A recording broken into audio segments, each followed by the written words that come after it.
अजब रमा राघवची जोडी.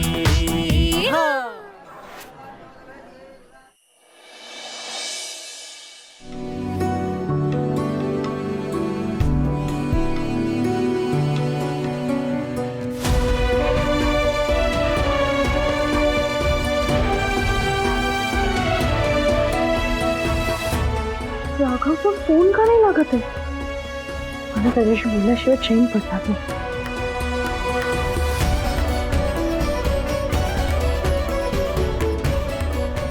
हॅलो राघव, अरे कुठे आहेस तू? कुठे होतास? काही प्रॉब्लेम झाले का? घरी काय झालंय का? कार्तिकेय दादांशी काय झालंय का तुझं? मला सांग, तुझं काही बोलणं झालं का घरी गेल्यावर त्यांच्याशी? रमा आधी आरुषीचं काय झालं ते मला सांग. ती ठीक आहे ना? ती एकदम ओके. थँक गॉड ते मॅटर संपलं. नशीब ते एक टेन्शन तरी कमी झालं. म्हणजे कार्तिकेय दादांचं टेन्शन ते इतक्यात संपेल असं वाटत नाही. मग दादाला नुसतं घरात बघितलं सरी ना तरी तळपायाच्या पुस्तकात जाते माझ्या. सासूपणे वावरतो ग अगदी घरात. चेहऱ्यावर किंचित भर शरम सुद्धा नाही त्याच्या.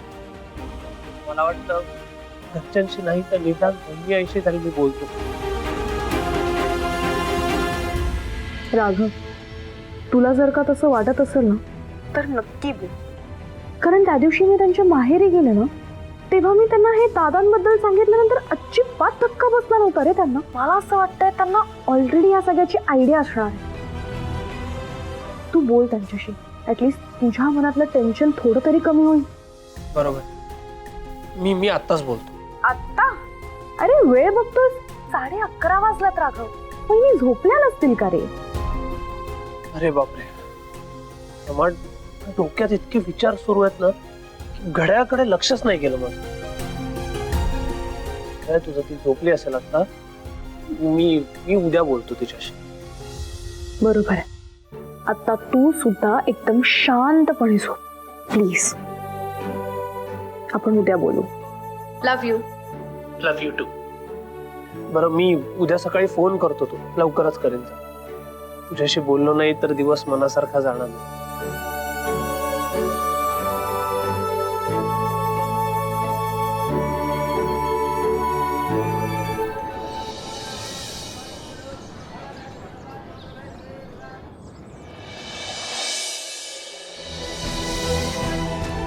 कारण त्या दिवशी मी त्यांच्या माहेरी गेले ना तेव्हा मी त्यांना हे दादांबद्दल सांगितल्यानंतर अजिबात धक्का बसला नव्हता रे त्यांना. मला असं वाटतंय त्यांना ऑलरेडी या सगळ्याची आयडिया असणार आहे. तू बोल त्यांच्याशी. आज काहीही झालं तरी वहिनी आईशी बोलायचंच. शालिनी, अगं त्या फडके वहिनींच्या मुलाचं आणि सुनेचं ऐकलंस का ग? हो आई, फडके वहिनींनी इतकं स्पष्ट बोलण्याची काहीच गरज नव्हती. हो ना ग. आई, हा, वहिनी आई कुठे? स्वयंपाक घरात. राघव हात भरून आला रे. हो आई, सोड सोड. हाताला जा, चला जा.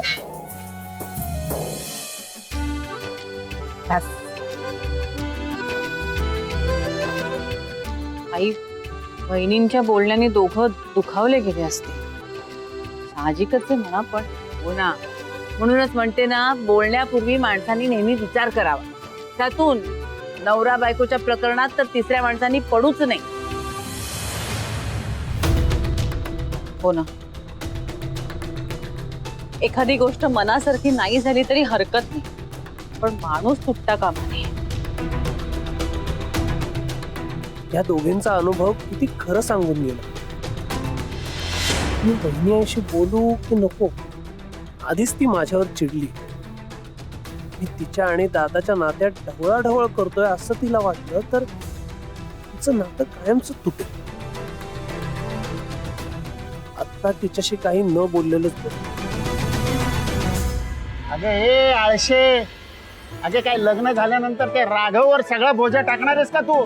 हा, आता 2 पिशव्या घेतल्यास तर काय हात झिजणार नाही तुझे? का हो बाबा, हा? त्यांच्यावर कशाला बोजा टाकेन मी? मला उचलून घ्यायला त्यांना शक्ती नको का राखून ठेवायला? कठीण आहे बाबा या पोरीचं. चल लवकर लवकर चल आता. बाबा काय बाबा ती साडी बघा ना. अरे ए बाबा हा. ती साडी किती सुंदर आहे. हो हो माझ्यावर किती खुलून दिसेल ना. हो. बाबा पण घेऊया ना माझ्यासाठी प्लीज प्लीज प्लीज. ए, अगं आता साडी घेण्यासाठी काही कारण आहे का? नाहीये ना. तुझं आणि राघवचं लग्न ठरेल ना तेव्हा आपण घेऊ. चल आता. बाबा प्लीज. स्वप्न बघत राहा अशीच.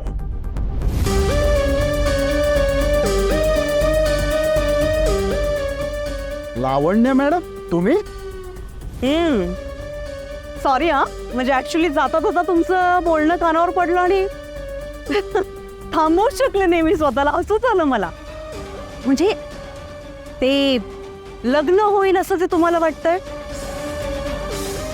मला नाही वाटत ते होईल. तुमची सो हिला ती साडी आवडली ना, ती साडी घेऊनच टाका येईल. हा घे घे घे.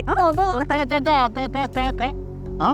राघव आणि अश्विनीचं लग्न होणार नाही असं कशावरनं म्हणताय हो तुम्ही? हे लग्न व्हावं यासाठी जे काही प्रयत्न करायला हवे असतात ना, ते तुम्ही दोघे करताना दिसतच नाहीयेत मला, म्हणून म्हणते. माधवराव, कसं आहे, माणूस काय किंवा वस्तू काय हातातून जाता कामा नये. एखादी गोष्ट आपल्या मनासारखी व्हावी असं वाटत असेल ना, तर त्यासाठी वाटेल ते करण्याची तयारी हवी. एखादी गोष्ट आपल्या मनासारखी नाही जाईल तर हरकत नाही, माणसं तुटता कामा. आई किती करेक्ट बोललात ना राग. आई ना खरंच खूप ग्रेट आहेत. म्हणजे त्यांच्या या एका वाक्याने तुला कळलं की काय करेक्ट आहे आणि काय रॉंग. बरं झालं तू पूजा वहिनींशी बोलला नाहीस, डिसिजन चेंज केलं, कारण ह्याच्याने ना पूजा वहिनींनाच खूप त्रास झाला असता. हो ना, आई आणि आजीच्या बोलण्यावरून तेच कळलं मला. आत्ता वहिनी आईला सांगून त्यात तिचंच नुकसान, तिलाच अजून त्रास होईल. आणि शिवाय तिला असं नको वाटायला की मी तिच्या आणि दादाच्या मध्ये पडतोय मग. आणि मुळात म्हणजे तिची तब्येत अजून नको खराब व्हाय, म्हणूनच मी तिला न सांगण्याचा निर्णय घेतला. पण दादा, तू पूजा वहिनींना हिमोग्लोबिनच्या गोळ्या घ्यायची आठवण करून देतोस ना? अगं आठवण करून द्यायची गरजच नाही, मी बघतोय ना रोज. सगळ्या गोळ्या न चुकता वेळच्या वेळी घेते ती. गुड. पूजा वहिनींना खरंच खूप चांगल्या आहेत रे राग. मला त्यांच्यासाठी खूप वाईट वाटतं. त्यांना ना कार्तिकीय दादांमुळे खूप त्रास होतोय. कार्तिकीय दादा असे का वागत असतील रे? अगं तुला माहितीये, मला असं वाटतं ना की पूजा वहिनी आणि कार्तिकीय दादा ह्यांची जोडी मेड फॉर इच अदर. त्यांनी कधीच सेपरेट होऊ नये. आता जे काही म्हणेल ते तुला थोडं ड्रीमी वाटेल, पण माझं असं मत आहे, marriages are made in heaven. कोणीतरी कुठेतरी ऑलरेडी हे ठरवलेलं असतं की कुठलं परफेक्ट कपल आहे. जसं तू आणि मी.